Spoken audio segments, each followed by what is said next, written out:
काय सांगा? स्पष्ट बोलायला झालं तर प्रवीण पोटे पाटील यांना मी मतदान करायला आलो, यात काही लपवायची गोष्ट नाहीये.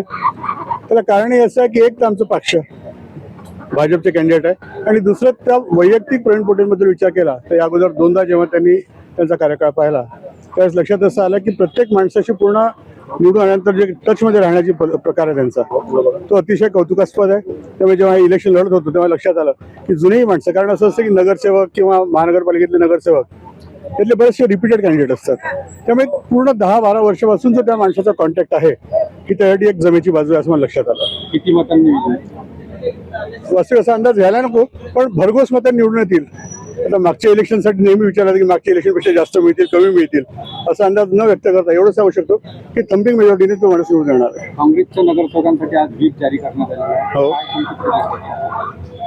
अतिशय दुर्भाग्यपूर्ण असा व्हीप आहे तो डिक्लेअर झाला. वास्तविक तो होऊ शकत नाही की जेव्हा आपण असं म्हणतो की लोकशाहीमध्ये आपण जगतो आणि लोकशाहीमधलं सगळ्यात महत्त्वाचं असतं की निवडणूक व्हायला पाहिजे आणि आपलं मत द्यायला पाहिजे.